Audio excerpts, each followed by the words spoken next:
Hello दोस्तों, UPSC Hindi के online study platform में आपका स्वागत है। यूपीएससी हिंदी द्वारा चलाई गई टेस्ट सीरीज़ के पार्ट 2 को हम यहाँ डिस्कस कर रहे हैं और इसके माध्यम से हम यहाँ हिस्ट्री के प्रश्नों को कवर कर रहे हैं। इसके पहले भी इसकी 3 क्लासेस हो चुकी हैं, तो आज की क्लास को आगे बढ़ाते हैं और आज का अगला प्रश्न जो है उसको देख लेते हैं। आज का अगला प्रश्न है कि निम्नलिखित में से किस समाचार पत्र ने स्वतंत्रता संग्राम के दौरान क्रांतिकारियों की वकालत की थी। और इसमें ऑप्शन देख लेंगे। ऑप्शन 1 है संध्या, ऑप्शन 2 है युगांतर और ऑप्शन 3 है काल।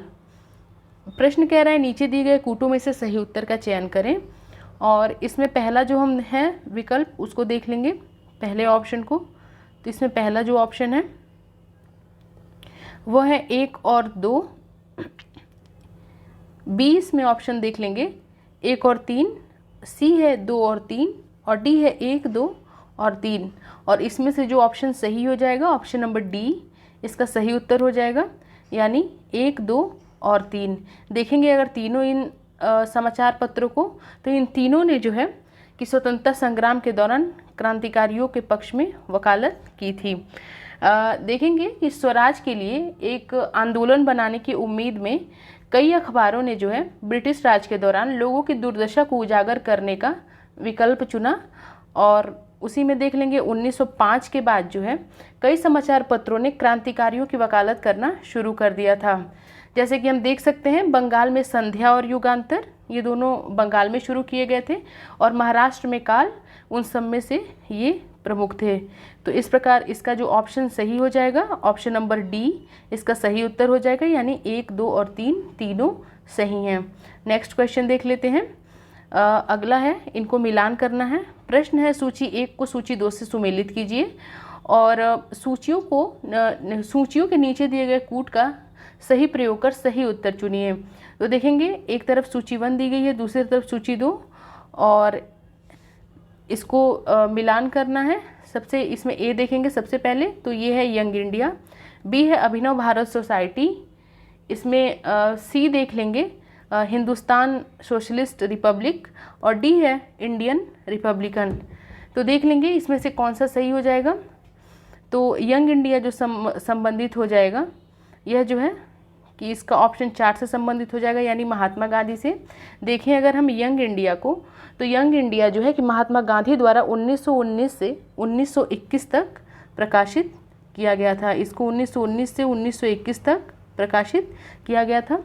तो ए का जो सही इसमें उत्तर हो जाएगा, ए का 4 इसमें सही उत्तर हो जाएगा। एक साप्ताहिक पत्रिका थी जो कि अंग्रेजी में थी ये।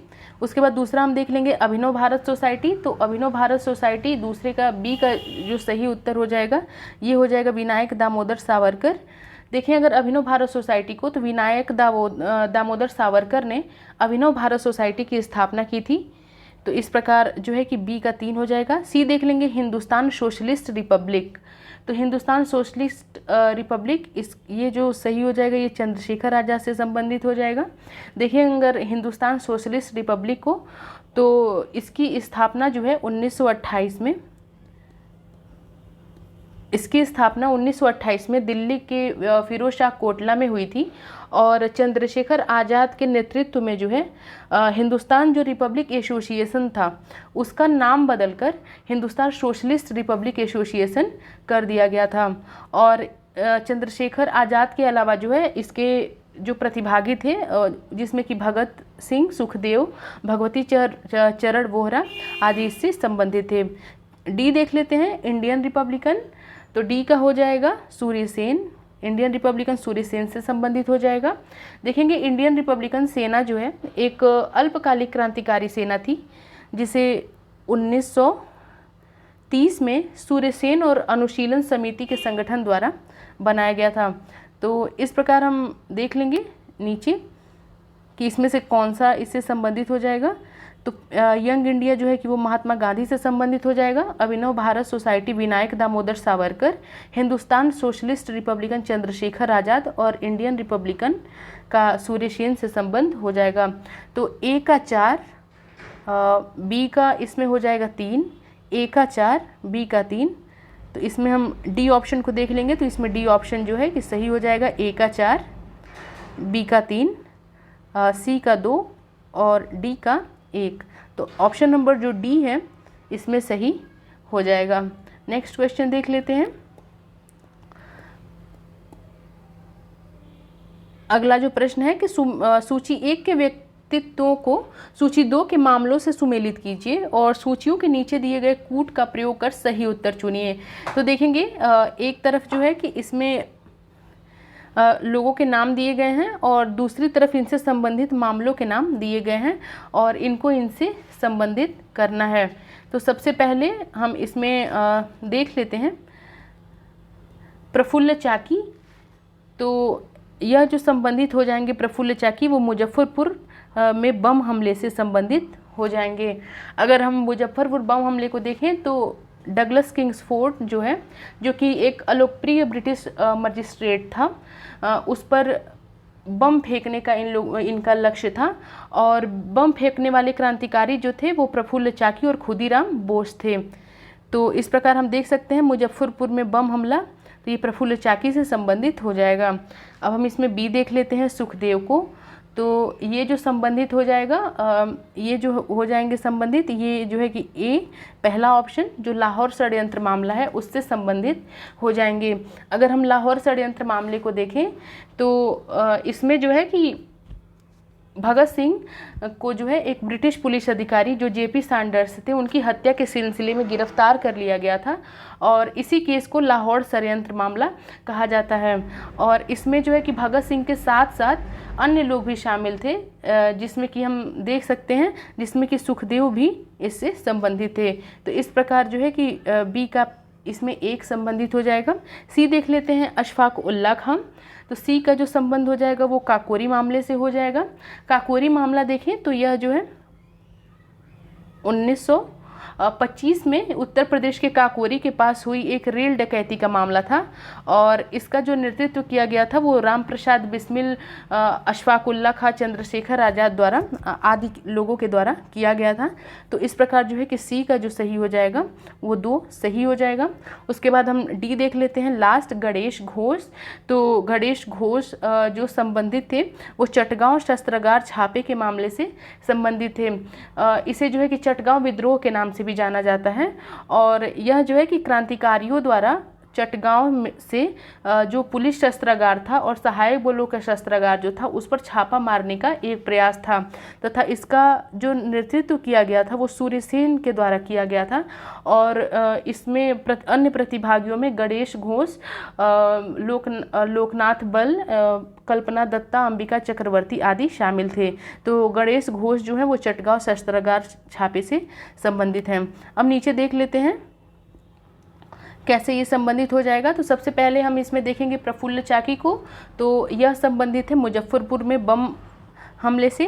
दूसरा हम देख लेंगे सुखदेव को, तो इसका जो सही हो जाएगा ये जो कि लाहौर षड्यंत्र मामले से संबंधित है अशफाक उल्ला खां और इसमें सी का जो है कि 2 हो जाएगा और गणेश घोष इसका 3 हो जाएगा। तो देखेंगे ए का 4, बी का 1, ए का 4, बी का 1, ए का 4, बी का 1, इसमें बी और सी में दोनों में है। उसके बाद हम देख लेंगे सी का, तो सी का 2 हो जाएगा, तो सी का 2 और डी का 3। तो इस प्रकार इसमें जो सही ऑप्शन हो जाएगा ऑप्शन नंबर बी इसका सही उत्तर हो जाएगा। ए का 4, बी का 1, सी का 2 और डी का 3, ऑप्शन नंबर बी इसका सही उत्तर हो जाएगा। नेक्स्ट क्वेश्चन देख लेते हैं। अगला है कि खुदाई खिदमतगार जो पार्टी थी उसकी स्थापना किसने की थी, और इसमें हम ऑप्शन को देख लेंगे। तो ऑप्शन ए है अब्बास तैयब जी, बी है खान अब्दुल गफ्फार खान, सी है मौलाना आज़ाद और डी है डॉक्टर अंसारी। देख लेंगे अगर खुदाई खिदमतगार को, तो यह जो है कि इसमें जो ऑप्शन सही हो जाएगा ऑप्शन नंबर बी इसका सही उत्तर हो जाएगा, यानी कि खान अब्दुल गफ्फार खान। इसका ऑप्शन नंबर जो बी है वो सही उत्तर हो जाएगा। देखेंगे खान अब्दुल गफ्फार खान ने जो है 1921 में खुदाई खिदमतगार पार्टी की स्थापना की थी। 1921 में इसकी स्थापना की गई थी और जो खुदाई खिदमतगार था वो मुख्य रूप से जो है जो पश्तून अहिंसक प्रतिरोध था उससे संबंधित एक आंदोलन था जो कि औपनिवेशिक भारत में ब्रिटिश राज के खिलाफ अपनी सक्रियता के लिए इसको जाना जाता है। तो इस प्रकार देख लेंगे, खुदाई खिदमतगार जो पार्टी थी उसकी स्थापना खान अब्दुल गफ्फार खान के द्वारा की गई थी। नेक्स्ट क्वेश्चन देख लेते हैं। अगला प्रश्न जो है कि गदर पार्टी के संदर्भ में निम्नलिखित में से क्या सही नहीं है, और इसमें हम पहला कथन देख लेंगे। पहला कथन जो है कि इसका उद्देश्य भारत के एक स्वतंत्र गणराज्य की स्थापना करना था। बी है, इसकी विचारधारा लोकतांत्रिक और समतावादी सामग्री पर आधारित थी। सी है, इसने 1857 के विद्रोह की स्मृति में एक साप्ताहिक पत्र गदर प्रकाशित किया। और डी है, इसने बड़ी संख्या में भारत के किसानों और सैनिकों को देख लेंगे, भारत के किसानों और सैनिकों को सफलतापूर्वक संगठित किया था। अब इसमें यह कहना है कि गदर पार्टी के संबंध में इसमें कौन सा ऑप्शन सही नहीं है। तो ऑप्शन जो इसमें सही नहीं है, तो इसमें जो ऑप्शन सही हो जाएगा ऑप्शन नंबर डी इसका सही उत्तर हो जाएगा। यानी जो गदर पार्टी थी इसने जो है कि बड़ी संख्या में भारत के किसानों और सैनिकों को सफलतापूर्वक संगठित किया, ये जो कथन है वो सही नहीं है। अब हम देख लेंगे अन्य ऑप्शन को। तो गदर पार्टी को, तो इसकी स्थापना जो की गई थी वो संयुक्त राज्य अमेरिका और कनाडा में भारतीय क्रांतिकारियों ने 1913 में गदर पार्टी की स्थापना की थी। और गदर पार्टी के जो प्रमुख नेता थे उसमें जो है कि लाला हरदयाल, मोहम्मद बरकतुल्ला आदि, इसमें सोहन सिंह भाकना आदि से संबंधित थे। अब पार्टी का जो निर्माण किया गया वो साप्ताहिक पत्र गदर जो था उसके इर्द गिर्द किया गया था, जो कि 1857 के विद्रोह की स्मृति में प्रकाशित किया गया था। जो ये गदर साप्ताहिक पत्र जिसका प्रकाशन किया गया था। अतः कथन 3 को देख लेंगे, सी को, तो यह कथन जो है कि बिल्कुल सही है। उसी प्रकार हम देख लेंगे कि गदर विचारधारा की विशिष्ट विशेषता जो थी इसकी लोकतांत्रिक और समतावादी सामग्री थी। तो इस प्रकार इसका बी जो ऑप्शन हो जाएगा वो भी सही हो जाएगा, बी जो कथन है वो भी सही हो जाएगा। और इसमें हम देख लेते हैं इसका उद्देश्य भारत की एक स्वतंत्र गणराज्य की स्थापना करना था, ये भी कथन सही है। तो प्रश्न इसमें कह रहा है कि गदर पार्टी के संदर्भ में निम्नलिखित में से क्या सही नहीं है। तो इसका ऑप्शन नंबर जो डी है वो इसमें सही नहीं है। देख लेंगे, ऑप्शन नंबर जो डी है वो इसमें सही नहीं है, क्योंकि इसमें जो है कि बड़ी संख्या में किसानों और सैनिकों को लामबंद करने में यह जो पार्टी थी वो असफल रही थी। तो इस प्रकार इसका जो ऑप्शन नंबर डी है वो सही नहीं होगा। नेक्स्ट देख लेते हैं। अगला है प्रश्न है कि 1893 में महात्मा गांधी को दक्षिण अफ्रीका में किसकी कानूनी समस्या का समाधान करने के लिए आमंत्रित किया गया था। और इसमें हम ऑप्शन ए देखेंगे, कश्मीर के शेख अब्दुल्ला, बी है बंगाल के टीटू मीर, सी है बिहार के इमदाद इमाम, और डी है गुजरात के दादा अब्दुल्ला। और इसमें जो ऑप्शन सही हो जाएगा ऑप्शन नंबर डी इसका सही उत्तर हो जाएगा, यानी गुजरात के दादा अब्दुल्ला। देखेंगे महात्मा गांधी को 1893 में जो है एक व्यापारी जो कि दादा अब्दुल्ला थे, जो कि गुजरात के थे, उनके कानूनी सलाहकार के रूप में सेवा करने के लिए महात्मा गांधी को उन्होंने डरबन नेटाल में इनको जो है कि आमंत्रित किया था। तो इसका ऑप्शन नंबर जो डी है वो सही हो जाएगा। नेक्स्ट देख लेते हैं, नेक्स्ट क्वेश्चन देखेंगे।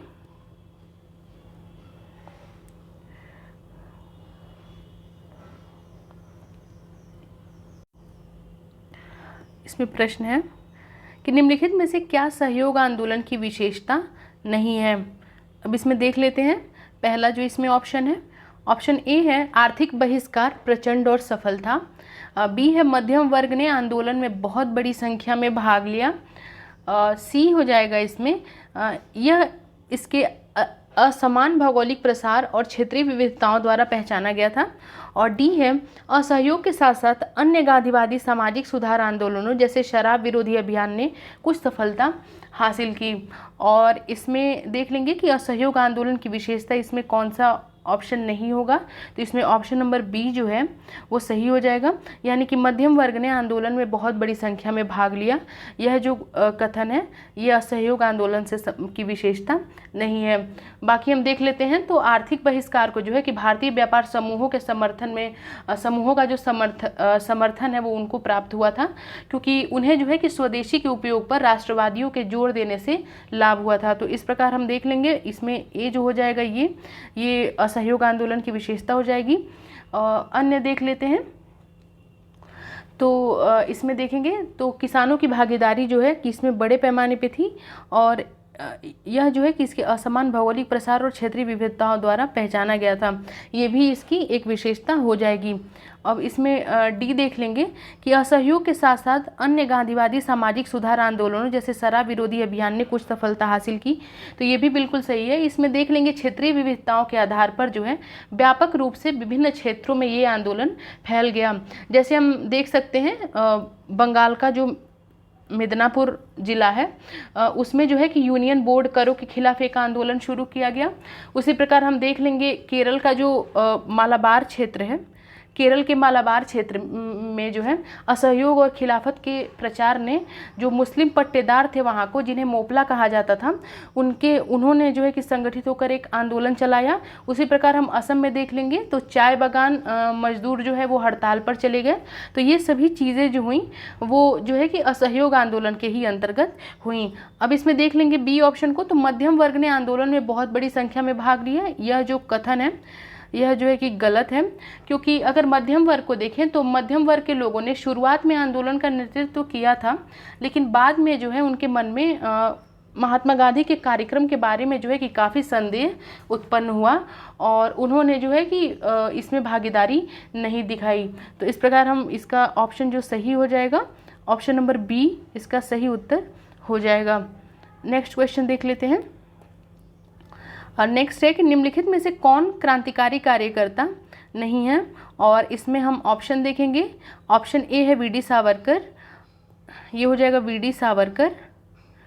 बी है सचिन सान्याल, सी है विट्ठल भाई पटेल, और डी है चंद्रशेखर आज़ाद। और इसमें जो ऑप्शन सही हो जाएगा ऑप्शन नंबर सी इसका सही उत्तर हो जाएगा, यानी कि विट्ठल भाई पटेल।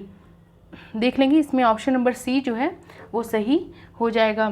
अगर अन्य ऑप्शन को देख लेंगे तो जो इसमें वीडी सावरकर थे वो जो है कि क्रांतिकारी समूह अभिनव भारत से जुड़े थे, और उसी प्रकार हम राम प्रसाद बिस्मिल को अगर देखें, सचिन सान्याल को देख लें और भगत सिंह चंद्रशेखर आज़ाद, इन लोगों को देख लें तो व्यक्तिगत वीरता करने के लिए ये अधिक इच्छुक थे। तो क्रांतिकारी कार्यकर्ता के रूप में हम बीडी सावरकर, सचिन सान्याल और चंद्रशेखर आज़ाद को जानते हैं, जबकि विट्ठल भाई पटेल जो थे ये क्रांतिकारी कार्यकर्ता नहीं थे। ये जो है कि स्वराजिस्ट पार्टी से जुड़े थे, जो एक क्रांतिकारी समूह नहीं बल्कि विधानमंडल के अंतर्गत ये काम कर रही थी।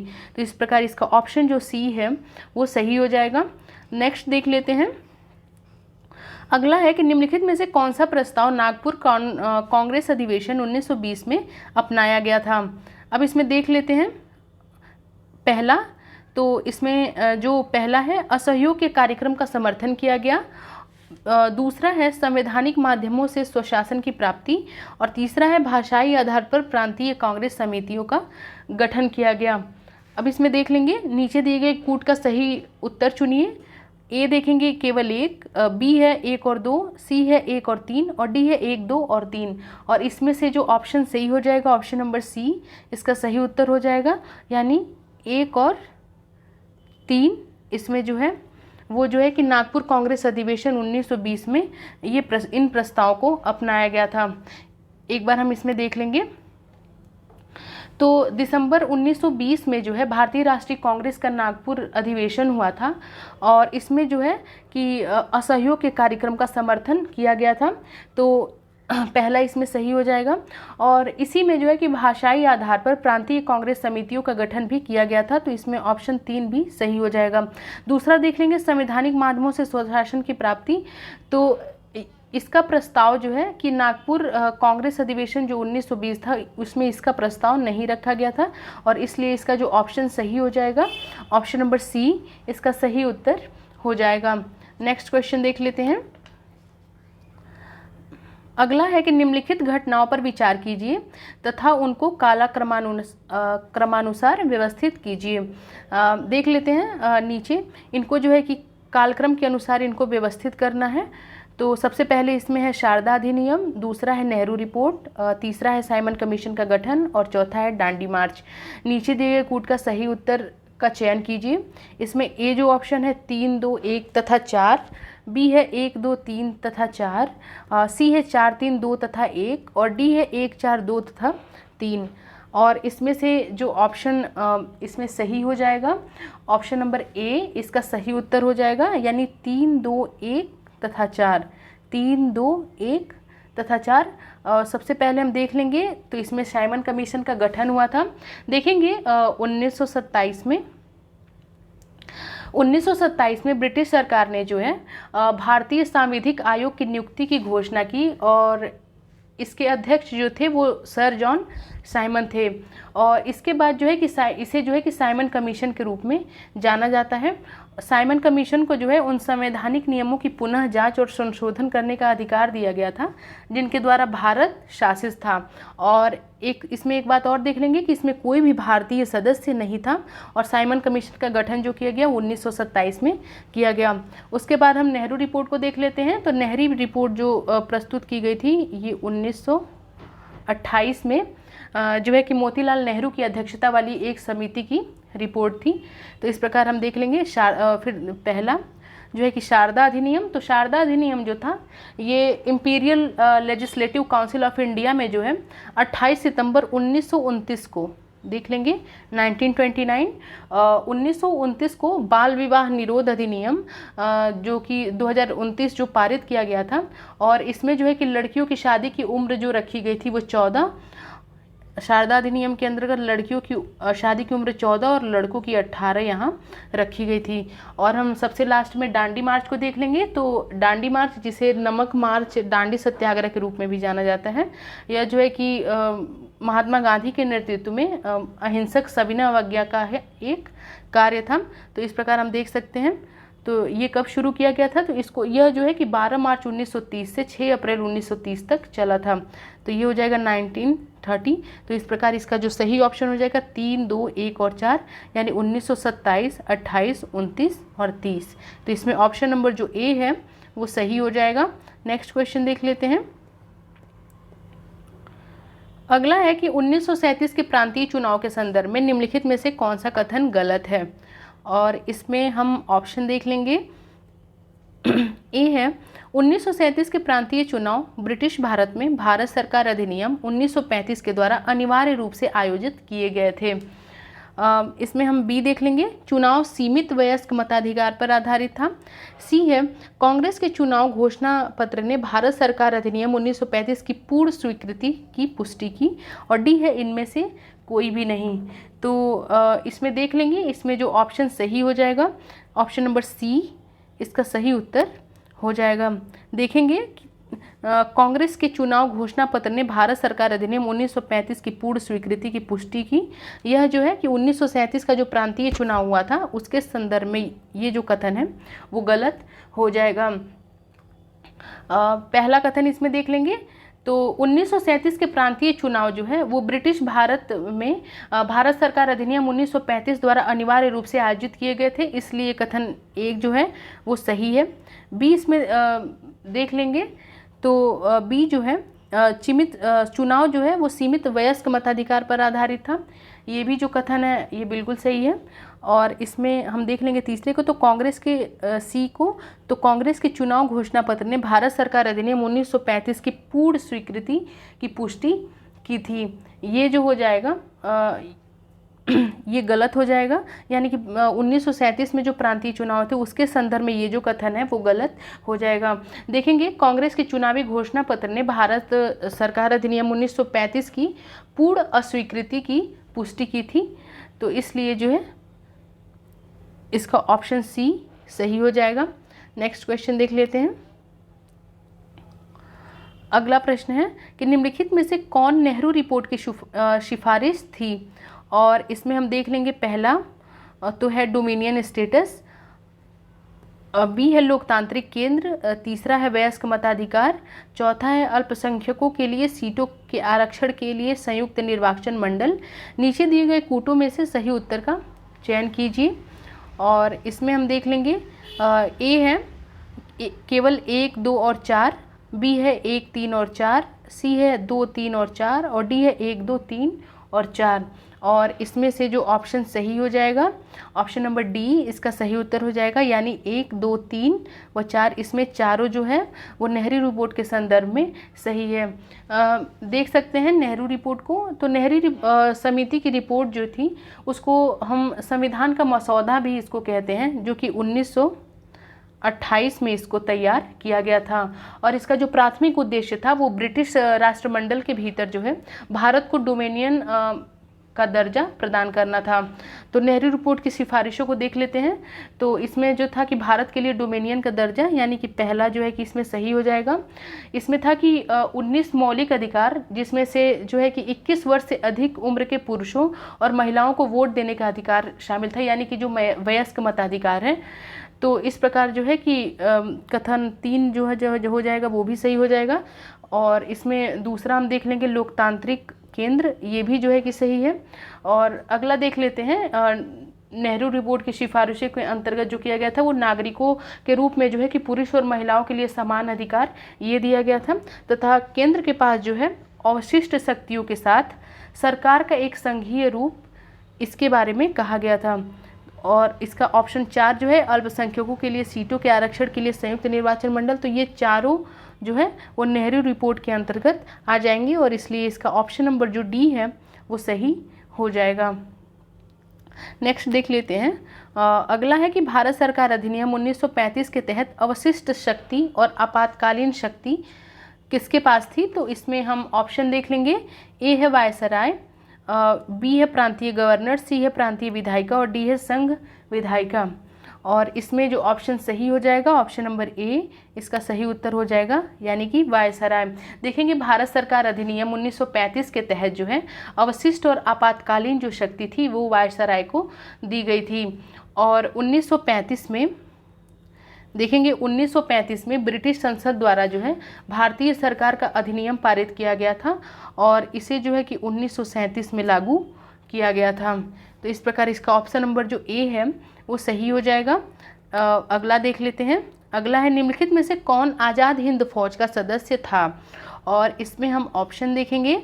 ऑप्शन ए है लक्ष्मी सहगल, ऑप्शन बी है अरुणा आसफ अली, सी है सरोजिनी नायडू और डी है विजय लक्ष्मी पंडित। और इसमें से जो ऑप्शन सही हो जाएगा ऑप्शन नंबर ए इसका सही उत्तर हो जाएगा, यानी लक्ष्मी सहगल। देखेंगे लक्ष्मी सहगल को, तो जो लक्ष्मी सहगल थी वो आज़ाद हिंद फौज की सदस्य थी, और उन्हें जो है कि आमतौर पर भारत में कैप्टन लक्ष्मी के रूप में जाना जाता है। अगर हम आज़ाद हिंद फौज को देखें तो आज़ाद हिंद फौज जो थी वो भारतीय राष्ट्रवादियों द्वारा गठित जो है एक सशस्त्र बल था, और इसका जो गठन किया गया था वो 1942 में दक्षिण पूर्व एशिया में किया गया था, और इसे जो है कि भारतीय राष्ट्रीय सेना भी कहा जाता है। अब इसको देख लेंगे कि भारत को जो है कि ब्रिटिश नियंत्रण से मुक्त कराने के लिए इस आज़ाद हिंद फौज की स्थापना मोहन सिंह के द्वारा जो है कि आज़ाद हिंद फौज की स्थापना की गई थी। और सुभाष चंद्र बोस जो है वो 1943 से 1945 तक जो है इसके कमांडर इन चीफ रहे थे। 1943 से 1945 तक जो सुभाष चंद्र बोस हैं इस राष्ट्रीय सेना के कमांडर इन चीफ बने रहे थे।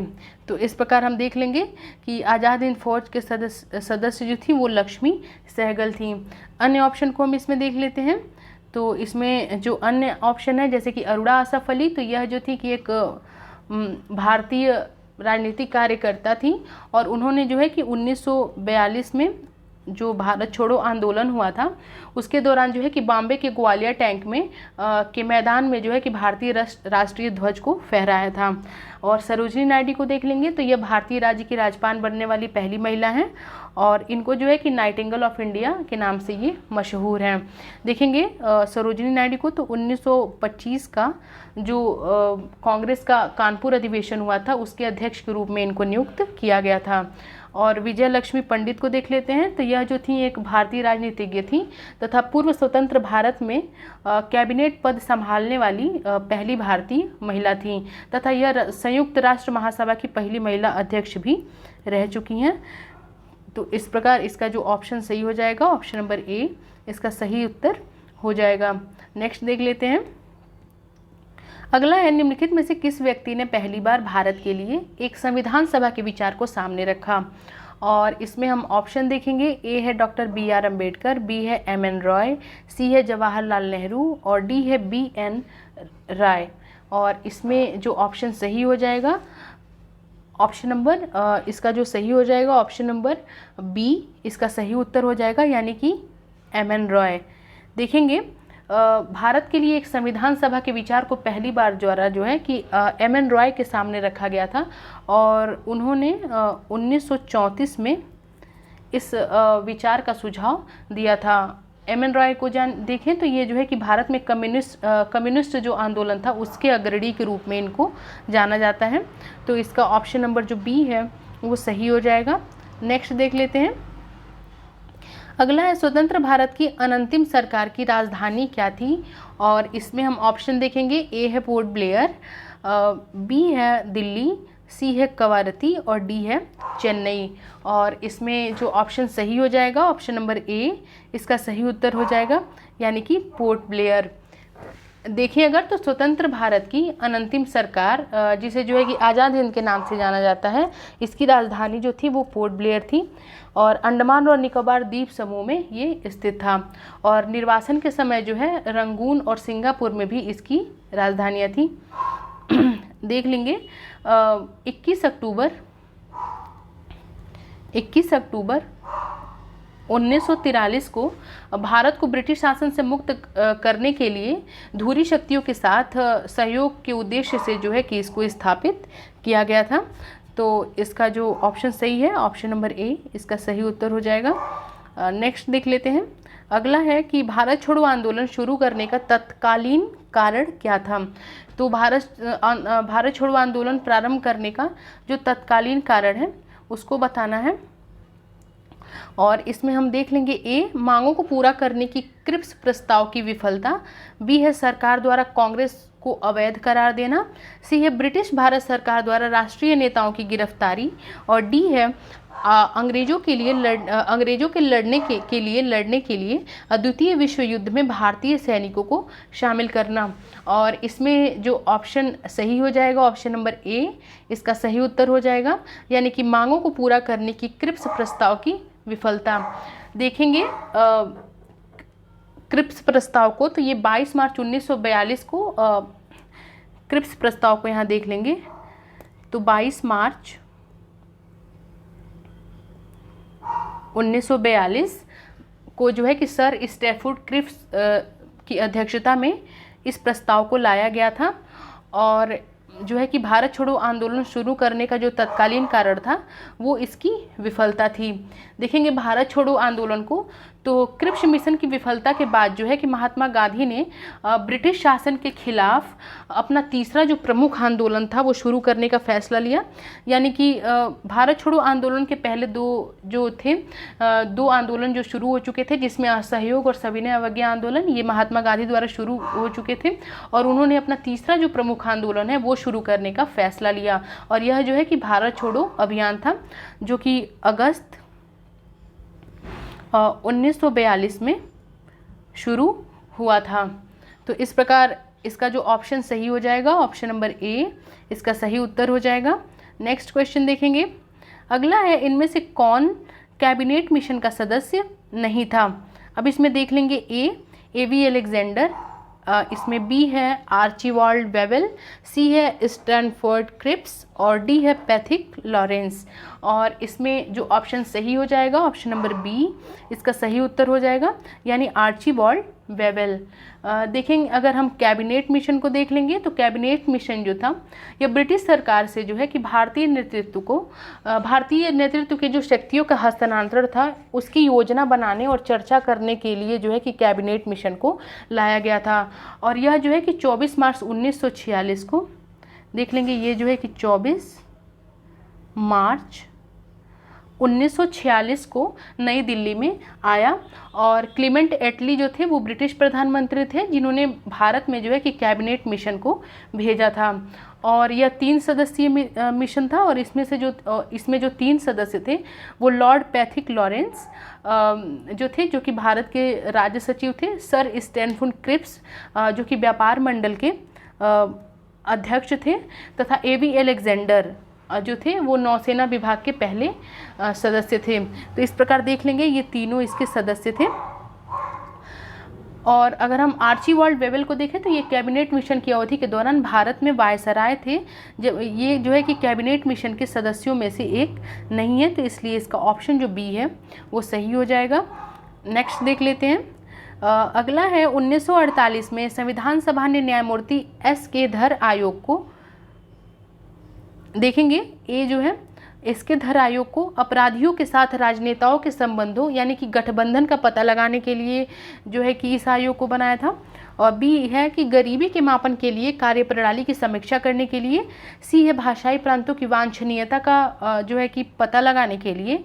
तथा डी है इसमें कि भारत में शैक्षिक क्षेत्र के सभी पहलुओं की जांच करने के लिए। और इसमें जो ऑप्शन सही हो जाएगा, इसमें ऑप्शन नंबर सी इसका सही उत्तर हो जाएगा।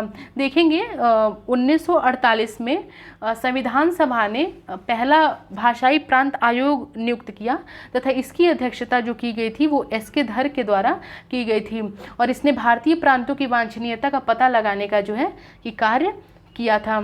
और देखेंगे 1952 में जो आंध्र प्रदेश था वो भाषाई आधार पर गठित होने वाला पहला राज्य बना था। जो आंध्र प्रदेश था वो भाषाई आधार पर जो है कि गठित होने वाला पहला राज्य इसको बनाया गया था। उसके बाद हम देख लेते हैं राज्य जो पुनर्गठन आयोग था। तो जो राज्य पुनर्गठन आयोग था उसकी जो स्थापना की गई थी वो जो है कि 1953 में राज्य पुनर्गठन आयोग की स्थापना की गई। और इसके सदस्य जो थे वो फजल अली या फिर कह सकते हैं जस्टिस फजल अली, के.एम. पडिक्कर, और इसमें एक हो जाएगा जो एच. कुंजरू थे वो भी इसके सदस्य थे। तो 1953 में किसकी स्थापना हुई? तो राज्य पुनर्गठन आयोग, इसकी स्थापना जो है कि 1953 में हुई थी तथा जस्टिस फजल अली, पडिक्कर और एच. कुंजरू जो है इसके सदस्य थे। तो इस प्रकार देखेंगे तो 1948 में संविधान सभा ने न्यायमूर्ति एस.के. धर आयोग को जो है भारतीय भाषाई प्रांतों की वांछनीयता का पता लगाने के लिए इस आयोग को बनाया था। तो इसका ऑप्शन नंबर जो सी है वो सही हो जाएगा। नेक्स्ट देख लेते हैं। नेक्स्ट है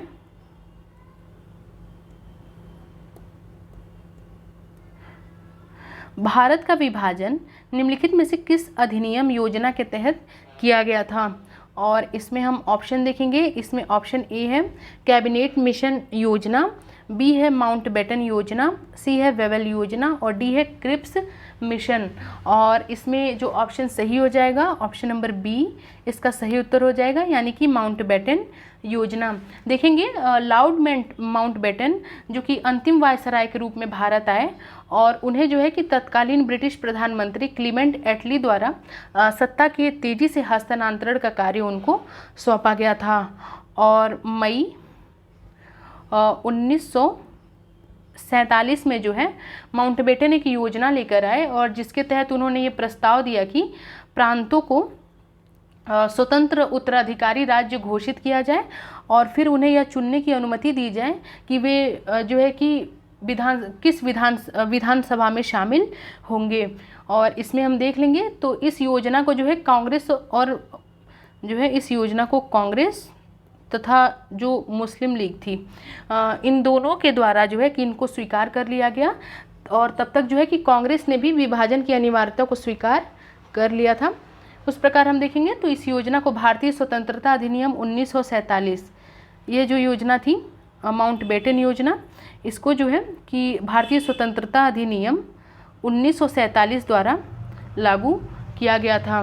तो इस प्रकार इसका ऑप्शन नंबर जो बी है वो सही हो जाएगा कि भारत का विभाजन जो है माउंटबेटन योजना के तहत किया गया। तो इसका ऑप्शन बी सही हो जाएगा। अगला देख लेते हैं, इल्बर्ट विवाद किससे संबंधित था?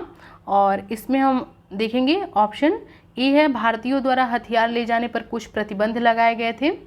बी है, भारतीय भाषाओं में प्रकाशित होने वाले समाचार पत्रों और पत्रिकाओं पर प्रतिबंध लागू करना। सी है, यूरोपीय लोगों के मुकदमे के संबंध में भारतीय मजिस्ट्रेटों पर लगाई गई अयोग्यता को हटाना। और डी है, आयातित सूती कपड़े पर से शुल्क हटाना। तो देखेंगे इल्बर्ट विवाद जो है कि वो किससे संबंधित था। तो इसका जो ऑप्शन नंबर जो सी है वो इसका सही उत्तर हो जाएगा, यानी कि यूरोपीय लोगों के मुकदमे के संबंध में भारतीय मजिस्ट्रेटों पर लगाई गई अयोग्यता को हटाना इल्बर्ट विवाद जो है कि इससे संबंधित था। तो इसका जो है कि ऑप्शन नंबर जो सी है वो सही हो जाएगा। देखेंगे इल्बर्ट बिल को, तो ये जो है कि लॉर्ड रिपन के जब वायसराय थे उनके दौरान लाया गया था। तो देखेंगे लॉर्ड रिपन के द्वारा इसको लाया गया था। और इसका समय क्या था, इसको जो है कि 9 फरवरी 1883 में इल्बर्ट बिल विवाद ये लाया गया था।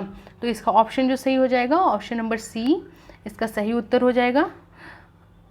अगला है, निम्नलिखित सूची का मिलान कीजिए। देखेंगे एक तरफ जो है कि सूची 1 है, दूसरी तरफ सूची 2 दी गई है और इसमें इसका मिलान करना है। सबसे पहले हम इसमें देख लेंगे, सबसे पहले है इसमें कि ए स्थायी बंदोबस्त, बी है इसमें रैयतवाड़ी व्यवस्था और सी है महालवाड़ी व्यवस्था। और इसको ये बताना है कि ये किन किन क्षेत्रों पर लगाई गई थी। तो सबसे पहले हम इसमें देख लेंगे स्थायी बंदोबस्त को। तो ये जो है कि बंगाल और बिहार वाले क्षेत्र में लगाई गई थी। देखेंगे तो इसका जो ए जो है इसका मिलान जो सही हो जाएगा वो जो है कि 3 से संबंधित हो जाएगा। देखेंगे बंगाल, बिहार, उड़ीसा और उत्तर प्रदेश के बनारस मंडल तक जो है स्थायी बंदोबस्त की शुरुआत हुई थी। अब हम बी देख लेंगे, रैयतवाड़ी व्यवस्था। तो इसका जो सही हो जाएगा, इसका जो है कि 1 से संबंधित हो जाएगा, यानी कि जो रैयतवाड़ी व्यवस्था थी मद्रास, बॉम्बे में शुरू किया गया था और बाद में इसे जो है कि सिंध, बरार तक जो है बढ़ा दिया गया था। तीसरा हम देख लेंगे महालवाड़ी। तो महालवाड़ी व्यवस्था जो है वो उत्तर पश्चिम के प्रांतों में शुरू किया गया था और बाद में इसे जो है कि मध्य भारत और पंजाब तक जो है कि बढ़ा दिया गया था। तो इस प्रकार सी का 2 इसमें हो जाएगा। तो इसमें इस प्रकार इसका कौन सा ऑप्शन सही हो जाएगा, तो इसका ए का 3 देखेंगे इसमें जो है कि बी का 1 और सी का 2। तो इस प्रकार इसका जो ऑप्शन नंबर बी है वो सही हो जाएगा। इसका जो ऑप्शन नंबर बी है वो सही हो जाएगा। एक बार और हम इसको समझ लेते हैं, स्थायी बंदोबस्त, रैयतवाड़ी व्यवस्था और महालवाड़ी व्यवस्था को। तो देखेंगे अगर स्थायी बंदोबस्त को, सबसे पहले हम यहाँ स्थायी बंदोबस्त को देख लेते हैं। तो यह जो थी लॉर्ड कॉर्नवालिस ने जो है कि इसको 1793 में यह जो है कि कॉर्नवालिस के द्वारा शुरू की गई थी। यह जो है कि जमींदारों के साथ इसको बनाया गया था और इसलिए इसे जो है कि जमींदारी बंदोबस्त के रूप में भी जाना जाता है। स्थायी बंदोबस्त को जमींदारी बंदोबस्त के रूप में भी जाना जाता है और इस व्यवस्था के तहत जो है जमींदारों को अपने ज़मीन का 1/11 उनको अपने पास रखते हुए जो है कि कंपनी को किराए पर जो है जो ज़मीन का 10/11 भाग जो है कि कंपनी को देना पड़ता था तथा 1/11 उनको अपने पास रखना होता था। उसी प्रकार हम दूसरा देख लेते हैं रैयतवाड़ी व्यवस्था को। तो रैयतवाड़ी व्यवस्था जो है 1820 में थॉमस मुनरो और कैप्टन रीड, थॉमस मुनरो व कैप्टन रीड के द्वारा इसको पेश किया गया था। और इस प्रणाली में जो है कि ब्रिटिश भारत के 51% हिस्से पर इसको लागू किया गया था। इसमें जो है कि किसानों को उस समय रैयत के रूप में जाना जाता था और बंदोबस्त, ये रैयतवाड़ी बंदोबस्त जो था सीधे उनके साथ ही किया जाता था, यानी इसमें कोई बिचौलिया नहीं होता था और इसीलिए इसको जो है कि रैयतवाड़ी व्यवस्था कहा जाता था। अब इसमें हम देख लेते हैं सी, महालवाड़ी व्यवस्था। तो महालवाड़ी व्यवस्था को जो है कि 1822 में हॉल्ट मैकेंजी के द्वारा इसको लागू किया गया था। हॉल्ट मैकेंजी के द्वारा इसको पेश किया गया था। और इस प्रणाली के तहत कई गांवों को एक साथ जो है कि समूह में उनको बनाया जाता था तथा उस समूह को जो है कि महाल कहा जाता था, और इसी कारण इसका नाम जो रखा गया है वो महालवाड़ी व्यवस्था रखा गया है। और लगभग देखिए इसको तो ये स्थायी बंदोबस्त के ही समान था, हालांकि यह हमेशा जो है कि वो स्थायी नहीं होता था। तो इस प्रकार इसका जो ऑप्शन सही हो जाएगा ऑप्शन नंबर बी इसका सही उत्तर हो जाएगा, यानी कि जो है कि स्थायी बंदोबस्त बंगाल और बिहार। और रैयतवाड़ी व्यवस्था को देख लेंगे, मद्रास और बॉम्बे प्रेसिडेंसी के जो हिस्से थे, और महालवाड़ी जो है गंगा घाटी, उत्तर पश्चिम प्रांत और पंजाब इससे संबंधित हो जाएगा। अगला देख लेते हैं। अगला है कि भारतीय इतिहास के संदर्भ में दोहरी सरकार का संबंध किससे है, और इसमें हम देख लेंगे ऑप्शन तो ए है बंगाल में कंपनी के साथ दीवानी और निजामत दोनों शक्तियों का निहितार्थ, बी है केंद्रीय विषयों का 2 श्रेणियों में विभाजन, सी है केंद्र में द्विसदनीयता का परिचय, और इसमें डी है केंद्र और प्रांतों में दोहरी सरकार की शुरुआत। और इसमें जो ऑप्शन इसमें सही हो जाएगा ऑप्शन नंबर ए इसका सही उत्तर हो जाएगा, यानी बंगाल में कंपनी के साथ दीवानी और निजामत दोनों शक्तियों का निहितार्थ। देख लेंगे जो है कि ईस्ट इंडिया कंपनी जो है वो 1765 में बंगाल की असली मालिक बन गई थी, जब उसे जो है कि बंगाल, बिहार, उड़ीसा की दीवानी मुग़ल बादशाह के द्वारा जब उसे दे दी गई थी बक्सर के युद्ध के बाद। और उसी के बाद जो है कि दोहरी सरकार व्यवस्था या फिर जो द्वैध शासन है वो जो है कि लाया गया था। देखेंगे दीवान के रूप में जो है कि कंपनी ने सीधे राजस्व को एकत्रित किया, जबकि जो नवाब थे उनको जो है कि जो भी नवाब जो थे उनको जो है कि निजामत व्यवस्था को उनको दे दिया, यानी कि प्रशासनिक व्यवस्था उनको संभालने के लिए दे दी, तथा दीवानी व्यवस्था जो है सीधे उन्होंने अपने हाथ में रखा। और इस व्यवस्था को इतिहास में डुअल गवर्नमेंट या फिर दोहरी सरकार के रूप में जाना जाता है। और इसमें अंग्रेज़ों को जो है कि एक बड़ा फ़ायदा था कि उनके पास जो जिम्मेदारी थी वो जो जिम्मेदारी थी उनके पास बिना सत्ता की जिम्मेदारी इसमें उनको मिली थी। तो देखेंगे इसमें दोहरी सरकार यानी एक इसमें दीवानी जो कि अंग्रेज़ों ने अपने पास रखी थी, तथा दूसरा था निजामत, ये जो दिया गया था ये नवाब को दिया गया था। नेक्स्ट देख लेंगे। 1833 में महालवाड़ी प्रणाली किसके माध्यम में शुरू की गई थी, और इसमें ऑप्शन देखेंगे ए है विलियम बेंटिक, बी है थॉमस मुनरो, सी है वॉरेन हेस्टिंग्स और डी है लॉर्ड वेलेज़ली। और इसमें जो ऑप्शन सही हो जाएगा ऑप्शन नंबर ए इसका सही उत्तर हो जाएगा, यानी कि विलियम बेंटिंग। देखेंगे ब्रिटिश भारत की जो भूमि राजस्व प्रणालियों में जो है जो स्थायी निपटान था, उसके अलावा जो है कि भारत में अंग्रेज़ों के अधीन अन्य प्रकार की भी जो भूमि राजस्व प्रणालियाँ थीं, जैसे कि रैयतवाड़ी, महालवाड़ी, ये सब प्रमुख थीं। तो देखेंगे लॉर्ड विलियम बेंटिंग की सरकार जब ये भारत के गवर्नर थे, यह जो है कि 1828 से 1835 तक जो है ये गवर्नर रहे थे। इनके समय जो है कि 1833 में भूमि राजस्व की महालवाड़ी जो प्रणाली थी उसकी शुरुआत की गई, और इस प्रणाली को जो है उत्तर पश्चिम सीमा, देखेंगे इस प्रणाली को उत्तर पश्चिम सीमा, मध्य प्रांत, गंगा घाटी और इसी प्रकार इसको पंजाब तक जो है इसको लागू किया गया था। तो इस प्रकार इसका जो ऑप्शन सही हो जाएगा ऑप्शन नंबर ए इसका सही उत्तर हो जाएगा, यानी कि लॉर्ड विलियम बेंटिंग के समय जो है कि 1833 में महालवाड़ी प्रणाली शुरू की गई थी। अगला देख लेते हैं। अगला है कि अंग्रेजों की निम्नलिखित में से किस आर्थिक नीति के कारण भारतीय हस्तशिल्प का पतन हुआ था, और इसमें हम ऑप्शन देख लेंगे। पहला है ब्रिटेन में भारतीय वस्तुओं पर उच्च आयात शुल्क, दूसरा है ब्रिटेन से सस्ते मशीन निर्मित वस्त्र का आयात, तीसरा है भारतीय कारीगरों के लिए संरक्षण का अभाव। देखेंगे दिए गए कोड का प्रयोग कर सही उत्तर चुनिए, और नीचे देख लेंगे अगर ऑप्शन को तो ए है केवल 1, बी है केवल 3, सी है 1, 2 और 3 और डी है 1 और 3। तो इसमें प्रश्न जो कह रहा है कि अंग्रेजों की निम्नलिखित में से किस आर्थिक नीति के कारण भारतीय हस्तशिल्प का पतन हुआ था। तो इसमें जो है कि ऑप्शन जो सही हो जाएगा ऑप्शन नंबर सी इसका सही उत्तर हो जाएगा, यानी 1, 2 और 3 इसमें जो है कि तीनों सही है। देखेंगे इसका ऑप्शन नंबर सी जो है वो सही हो जाएगा।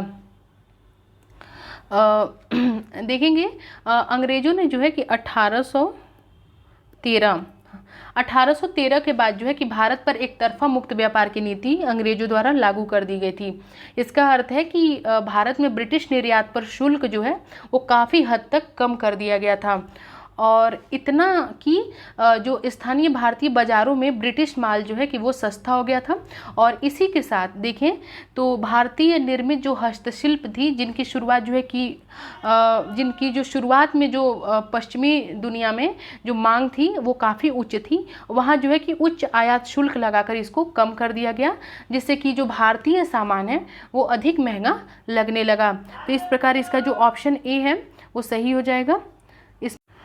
इसमें दूसरा देखेंगे तो दूसरा है ब्रिटेन से सस्ते मशीन निर्मित वस्त्र का आयात, और तीसरा है भारतीय कारीगरों के लिए संरक्षण का अभाव। ये तीनों जो है कि भारतीय हस्तशिल्पों के पतन का एक प्रमुख कारण था, और इसलिए इसका जो ऑप्शन सही हो जाएगा ऑप्शन नंबर सी इसका सही उत्तर हो जाएगा। देखेंगे भारत के जो हस्तशिल्प थे, जो हाथों से बनाई हुई चीज़ें थी, वो ब्रिटेन से जो मशीनों से निर्मित चीज़ें थी उनको ये कम्पीट नहीं कर पाई, और इस कारण भी भारतीय हस्तशिल्प का पतन हुआ था। अगला प्रश्न देख लेते हैं। अगला है कि 1860 में प्रकाशित नील दर्पण के लेखक निम्नलिखित में से कौन थे, और इसमें हम ऑप्शन देखेंगे। ए है रेवरेंड जेम्स लॉन्ग, बी है माइकल मधुसूदन दत्त, सी है राजा राम मोहन राय और डी है दीनबंधु मित्र। और इसमें जो ऑप्शन सही हो जाएगा ऑप्शन नंबर डी इसका सही उत्तर हो जाएगा, यानी कि दीनबंधु मित्र। देखेंगे नील दर्पण जो है जो कि एक बंगाली नाटक है। नील दर्पण को देखें तो यह जो है कि एक बंगाली नाटक है, और इसे जो है कि 1858-59 में जो है इसे 1858-59 में दीन बंधु मित्र के द्वारा लिखा गया था। तो इसलिए इसका ऑप्शन नंबर डी सही हो जाएगा। और यह नाटक जो है कि बंगाल में फरवरी मार्च 1859 में जो है फरवरी मार्च में जो नील विद्रोह हुआ था, या फिर जिसको इंडिगो विद्रोह भी करते हैं, उस पर आधारित था। नेक्स्ट क्वेश्चन देखेंगे। वर्नाकुलर प्रेस अधिनियम किस वर्ष में पारित किया गया था, और इसमें हम ऑप्शन देख लेंगे। ऑप्शन ए है 1890 में, बी है 1878 में, सी है 1877 में और डी है 1887 में। और इसमें जो ऑप्शन सही हो जाएगा ऑप्शन नंबर बी इसका सही उत्तर हो जाएगा, यानी कि 1878 में। देखेंगे वर्नाकुलर प्रेस एक्ट को, तो 1878 में इसको जो है कि गैंगिंग एक्ट के रूप में भी जाना जाता है, क्योंकि यह जो है अंग्रेजी और वर्नाकुलर प्रेस के बीच भेदभाव का कार्य करता था। देखेंगे वर्नाकुलर प्रेस एक्ट जो था वो ब्रिटिश भारत में भारतीय भाषा प्रेस की स्वतंत्रता पर पर्दा डालने के लिए जो है कि 1878 में इस कानून को लाया गया था, और इसको जो है कि लॉर्ड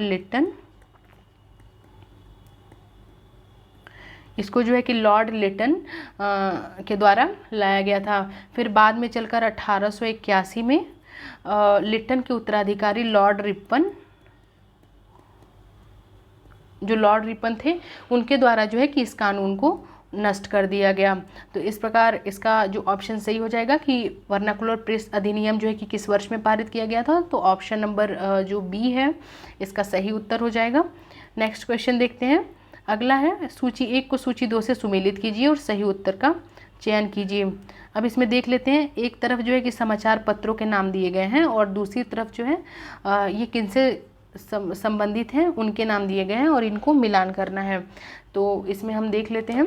सबसे पहला है द बंगाली, दूसरा है वॉइस ऑफ इंडिया, तीसरा है हिंदू और चौथा है मराठा, और इनको जो है कि मिलान करना है। तो सबसे पहले हम इसमें देख लेंगे द बंगाली, और यह संबंधित हो जाएगा यह जो संबंधित हो जाएगा ये सुरेंद्र नाथ बनर्जी से ये संबंधित हो जाएगा। और इसमें हम देख लेंगे वॉइस ऑफ इंडिया दूसरा, तो दूसरा जो संबंधित हो जाएगा वॉइस ऑफ इंडिया जो समाचार पत्र था, ये जो है कि दादा भाई नौरोजी द्वारा इसको निकाला गया था। दूसरा देख लेंगे हिंदू, तो हिंदू तीसरा देख लेंगे हिंदू, तो हिंदू जो है इसको जो है कि जी सुब्रमण्यम अय्यर इससे संबंधित था। और चौथा हम मराठा को देख लें, तो यह जो है कि बाल गंगाधर तिलक से संबंधित था। तो अब इसमें देख लेंगे पहले का 3, दूसरे का 1, तो इसमें दिए गए ऑप्शन को देखेंगे और इसमें जो हो जाएगा पहले का 3 यानी सी और डी दोनों, और दूसरे का 1, तो इसमें केवल सी सही है, और तीसरे का 2 यानी कि हिंदू जो है ये जी सुब्रमण्यम अय्यर इससे संबंधित हो जाएंगे, और चौथे का 4। तो इस प्रकार इसमें जो ऑप्शन सही हो जाएगा ऑप्शन नंबर सी इसका सही उत्तर हो जाएगा, यानी 1 का 3, 2 का 1, 3 का 2 और 4 का 4। नेक्स्ट देख लेते हैं। प्रश्न है दक्कन दंगा आयोग का संबंध किससे था। दक्कन दंगा आयोग को देखेंगे तो इसमें हम ऑप्शन देखेंगे। ऑप्शन ए है दक्कन में कानून व्यवस्था का अभाव, बी है रैयतवाड़ी व्यवस्था की समझ, सी है किसान का कर्ज, और डी है दक्कन में सांप्रदायिक दंगे।